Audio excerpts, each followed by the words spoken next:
Hello, आता आपण बघूया विण दोघांतली ही तुटेना या मालिकेचा एपिसोड घेऊ. स्वानंदी, आजी, समर आणि मल्लिका खोलीमध्ये बोलत बसलेली असतात. तेवढ्यात स्वानंदीचे आईबाबा येतात आजींना बघायला. तेव्हा ते आजींना विचारत असतात की कशी आहे तब्येत आजी. तेव्हा आजी बोलते मी अगदी ठणठणीत आहे, पण माझ्या घरातल्यांचं खरं नाही. तेव्हा मंदाकिनी बोलते की का असं बोलतायत तुम्ही. तेव्हा आजी बोलते की बघा ना, मी किती वेळा सांगते की मी अगदी ठणठणीत आहे, पण ही लोकं ऐकायलाच तयार नाही आहे. तेव्हा स्वानंदीचे बाबा बोलतात की काही हरकत नाही, काळजी वाटणारच ना, कसं चाललं आहे तुमचं. तेव्हा मंदाकिनी बोलते सणावाराची गुढीपाडव्याची तयारी कशी चालली आहे. तेव्हा आजी बोलतात की अगदी उत्साहात करते माझी सून नातसून. तेव्हा मल्लिका मला लगेच बोलते की पण यावेळेसचा गुढीपाडवा तसा उत्साहात सारखा आणि बाबा गेल्यापासून कधी केला आहे आपण असा उत्साह. तेव्हा आजी बोलते की स्वानंदी आहे ना ती करेल सगळं. तेव्हा मंदाकिनी बोलते की हो, आम्हाला आठवण येणार आमच्या स्वानंदीची. यावर्षी ती तशी उत्साहातच सगळ्या गोष्टी करत असते म्हणून. आणि बाईच्या जीवनात हे सगळे कामं असतातच. तेवढ्यात मल्लिका बोलते की कशाला, असं थोडी असतं काही. आमच्या आजी आहेत ना, आमच्या आजी बघा पुस्तक वाचत बसतील. तेव्हा मंदाकिनी थोडी हसून बोलते पुस्तक, सणाच्या दिवशी कोण पुस्तक वाचतं. आरतीचं पुस्तक घेतील त्या. तेवढ्यात समर बोलतो की आजीला बेड रेस्ट सांगितली आहे. तेव्हा मल्लिका लगेच बोलते की आणि शेवटी ही वेळ आजीवर कोणामुळे आली ते पण लक्षात घेऊन चालावं लागेल ना. तेवढ्यात आजी बोलते की का असे सतत टोमणे मारत असते ग, किती वेळा सांगितले की स्वानंदीमुळे हे सगळं झालं नाही आहे म्हणून. तेव्हा मल्लिका बोलते की नाही आई, मी आपलं असंच. इकडे स्वानंदी आणि आजी बसलेले असतात. तेव्हा आजी बोलते की माझ्यासाठी कोणाचा फोन आला होता का गं. तेव्हा स्वानंदी बोलते की फोन आला होता म्हणजे तुमच्या मित्रमैत्रिणींचा. तेव्हा आजी बोलते नाही अजून कोणाचा. तेव्हा स्वानंदी लगेच बोलते की आनंद दादांचा. तेव्हा आजी बोलते की हो ना गं, त्याला माहिती झालं असेल ना मी पडले म्हणून. तेव्हा स्वानंदी बोलते की माहिती काय, हो माहिती झालं आहे म्हणजे. तेव्हा आजी बोलते की तरी फोन नाही आला. तेव्हा स्वानंदी बोलते की फोन नाही आजी, ते हॉस्पिटलमध्ये आलेही होते. तेव्हा आजी बोलते मग मला भेटली नाही म्हणजे कोणी त्याला भेटू नाही दिलं का, पिंट्या काही बोलला का. तेव्हा स्वानंदी बोलते की म्हणजे तुम्ही रागवू नका, पण अंशुमनने त्यांना येऊ दिलं नाही.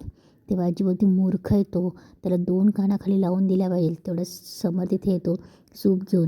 तेव्हा तो बोलतो की आजी कोणाला कानामागे लावायच्या गोष्टी करते. तेव्हा स्वानंदी विषय पलटून सांगत असते की बागेमध्ये तो बागकाम करणारा व्यवस्थित करत नाही म्हणून त्याच्याबद्दल बोलतायत ते. तेव्हा समर बोलतो की बरं आजी, हे सूप पिऊन घे. तेव्हा आजी बोलते की सूप. तेव्हा सूप. तेव्हा समर बोलतो की काय क्लिअर सूप आहे ते. तेव्हा आजी बोलते की म्हणजे पाण्याचं सूप आहे. तेव्हा समर बोलतो असले लेम जोक करू नकोस हां. तेव्हा आजी बोलते की अरे तुम्ही मला आजारी असल्यासारखं का करतायत. तेव्हा समर बोलतो की हे बघ आजी, तुला डॉक्टरांनी सरळ सांगितलं की तिखट तेलकट आंबट गोड हे तुला काहीही खायचं नाही, काही दिवस तुला हे पथ्य पाळावं लागेल. तेव्हा आजी बोलते नाही नाही मला उद्या सण आहे, मला एकतर पुरणपोळी खायची आहे. तेव्हा समर बोलतो की आजी काय चाललं आहे तुझं. तेव्हा स्वानंदी बोलते की आजी ते पण काही चुकीचं नाही सांगत आहे ना. तेव्हा आजी बोलते की नाही नाही, मला पाहिजे एक तर खीरपोळी नाहीतर गुळपोळी. तेव्हा स्वानंदी बोलते की आजी गुळपोळी एवढ्या उन्हाळ्यात. तेव्हा आजी बोलते मला खायची. तेव्हा स्वानंदी बोलते बरं ठीक आहे, एवढं सूप पिऊन घ्या. तेव्हा समोर बोलतो आता तुम्ही माझ्या बाजूने बोलत होतात ना. तेव्हा स्वानंदी बोलते की हो, पण मी कुठे त्यांना लगेच दिली आहे, मी हो बोलली पण आत्ता नाही. तेव्हा स्वानंदी बोलते बरं आजी चला हे सूप पिऊन घ्या, तरच मी तुम्हाला गुळपोळी देईल हां. तेव्हा आजी एक घोट पिते आणि बोलते की कसलं पानचट हे. समोर बोलतो की मला काही सांगू नकोस, पिऊन घे गुपचूप, तुला असंच प्यावं लागणार आहे आणि मी याबद्दल तुला कुठलीही गोष्ट तुझं ऐकणार नाही. तेव्हा आजी बोलते का रे असे छळतायत मला, काय माहिती पुढच्या गुढीपाडव्याला मी बघेल नाही बघेल. तेव्हा स्वानंदी बोलते की आजी. तेव्हा समरही बोलतो की आजी अशा गोगल्या टाकू नकोस, मी ऐकणार नाही म्हणजे ऐकणार नाही, गुपचूप सूप पी. तेव्हा आजी बोलते की बरं एकाच आठीवर पेईल, तू मला प्लीज खाली घेऊन चाल पाडव्यासाठी. तेव्हा समर बोलतो की नाही आजी, मी तुझं काही ऐकणार नाही. तेव्हा स्वानंदी बोलते की हे बघा आजी, ते तुमच्या काळजीपोटीच बोलत आहेत ना. इकडे निकिता आणि आनंद विचार करत असतात की आजीला फोन करू का. तेव्हा आनंद बोलतो की कर एकदाचा फोन. तेव्हा निकिता बोलते की आनंद. तेव्हा आनंद बोलतो की कर ना फोन, आपण नेहमी हाच विचार करत असतो करू का नको करू का नको, त्यापेक्षा एकदाचं कर ना. फार फार तर काय होईल, आजी बोलेल किंवा समजवेल, पण मला नाही वाटत आजी काही बोलेल म्हणून. तेव्हा निकिता फोन करणार. तेव्हा ते बोलते नको रे, कोणी बोललं तर पण परत मला सहन नाही होणार. तेव्हा आनंद बोलतो की कोणीही नाही बोलणार, फोन कर. तेव्हा निकिता फोन करते. आजी इकडे फोन उचलते. तेव्हा निकिता काही बोलत नाही. तेव्हा आजी बोलते की हॅलो. तेव्हा निकिता हॅलो बोलते. तेव्हा आजी बोलते की आनंद, निकिता आहे का रे तिथे? तेव्हा निकिताला रडायलाच येतं. तेव्हा निकिता बोलते की आजी कशी आहेस गं तू?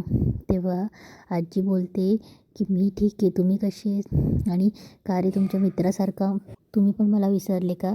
तेव्हा निकिता बोलते की नाही गं आजी, तसं काहीच नाही आहे. आम्हाला तुझी खूप आठवण यायची. खूप वेळा वाटलं की आम्ही फोन करावं, पण हे सगळं झालं ना त्याच्यामुळे काही कळतच नव्हतं की काय करावं ते.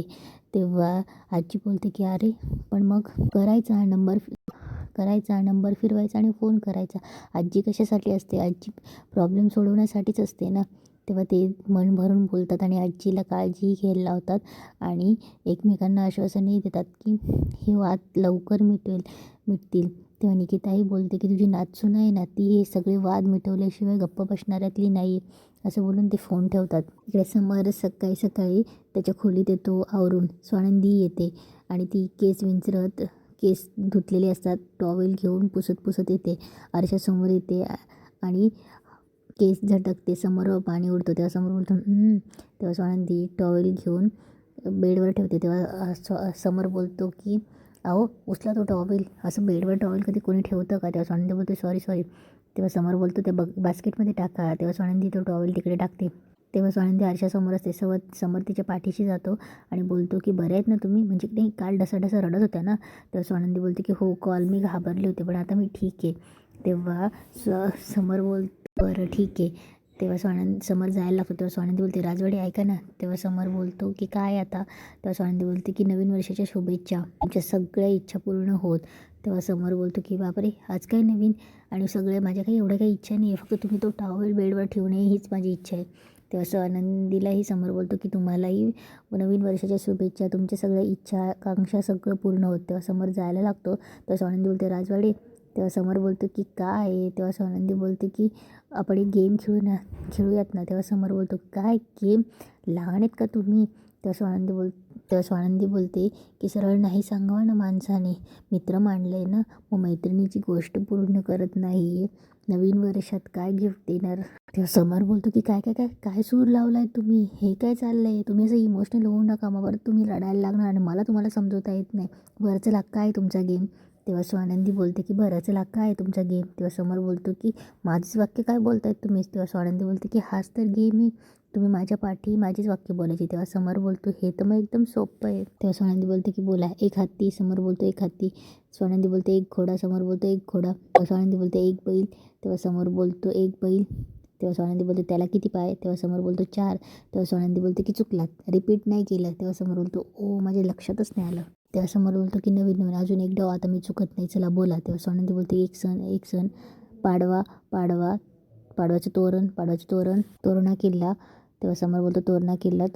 किल्ल्यावर गुढी. समोर बोलतो किल्ल्यावर गुढीची पूजा. समोर बोलतो गुढीची पूजा. तेव्हा स्वानंदी बोलते की आजी करणार. तेव्हा समोर बोलतो की आजी करणार. तेव्हा स्वानंदी बोलते की थँक्यू. समोर बोलतो थँक्यू. तेव्हा स्वानंदी बोलते की आहो थांबा. तेव्हा समोर बोलतो आहो थांबा. तेव्हा स्वानंदी बोलते हे संपलं आहे. तेव्हा समोर बोलतो हसायला लागतो आणि बोलतो अच्छा हे संपलं आहे का? तेव्हा स्वानंदी बोलते की म्हणून तर मी तुम्हाला थँक्यू म्हणाली. तेव्हा समोर बोलतो एक मिनिट थँक्यू का? तेव्हा स्वानंदी बोलते की गुढीची पूजा आजी करणार. तेव्हा समोरही बोलतो गुढीची पूजा आजी करणार. तेव्हा समोर बोलतो एक मिनिट म्हणजे तुम्ही मला फसवता तुम्ही माझ्याकडे बोलून घेतले. तेव्हा समोर बोलतो की मला असं काही चालणार नाही. तेव्हा स्वानंदी बोलते की अहो तुम्ही तर असं बोललात. तेव्हा समोर बोलतो की नाही बोललेलं पुसलं, हे काय मला चालणार नाही. समोर उठून जातो आणि बोलतो की आजी खाली येणार नाही. तेव्हा समोर गेल्यावर स्वानंदी बोलते की आता गुढीची पूजा तर आजीच करणार. स्वानंदी तिच्या घरातलं स्टाफ करून त्या आजीची व्हीलचेअर घेऊन येत असते. तेव्हा स्वानंदी पिण्यावरून उतरता बोलत असते की कसं करू आपण? तेव्हा ते बोलतात की मॅडम इथे प्लाय लावू का? तेव्हा स्वानंदी बोलते की नाही आपल्याला रिस्की वाटते हे, आणि मल्लिका हे सगळं चोरून ऐकत असते. तेव्हा ते बोलतात की आम्ही हे चेअर उचलू का? तेव्हा स्वानंदी बोलते की नाही नको, ती लिफ्ट चेअर करायची का आपण? तेव्हा स्वानंदी एका कॉन्टॅक्टला फोन लावते आणि तिथून सांगते की करून भेटेल का म्हणून. तेव्हा ते बोलतात की 2-3 दिवस लागतील म्हणून.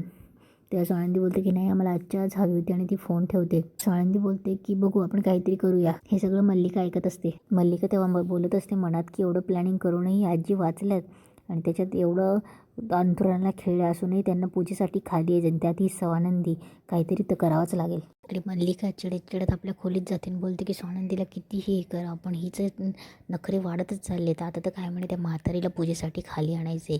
तेव्हा अंशू बोलतो मग ठीक आहे ना, त्या म्हातारीला पुन्हा त्या पायऱ्यांवरून खाली ढकलून देऊया. तेव्हा मल्लिका बोलते की इडियट गप्प बस जरा. तेव्हा अंशू बोलतो की मॉम इडियट नको म्हणू.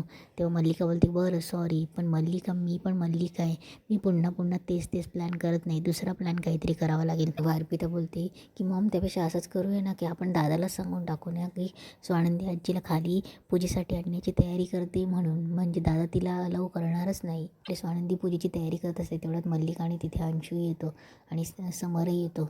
तेव्हा समर खुणवतो तेव्हा स्वानंदीचं लक्ष जातं. तेव्हा स्वानंदी बोलते की कशी झाली पूजेची तयारी, म्हणजे बरी आहे ना. तेव्हा समर डायरेक्ट बोलतो की हे काय चाललं आहे सगळं, मला कानावर असं आलं आहे की आजीला तुम्ही पूजेसाठी खाली आणताय. तेव्हा स्वानंदी बोलते की हो म्हणजे बरोबर आहे ते.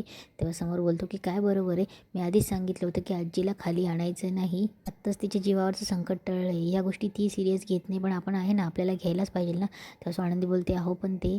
तेव्हा समोर बोलतो की मला काहीही नाही, तिला आत्ताच्या आत्ता सांगा आणि तिला सांगा की तुला पूजेसाठी खाली येता येणार नाही म्हणून. आणि इथेच आजचा एपिसोड संपतो.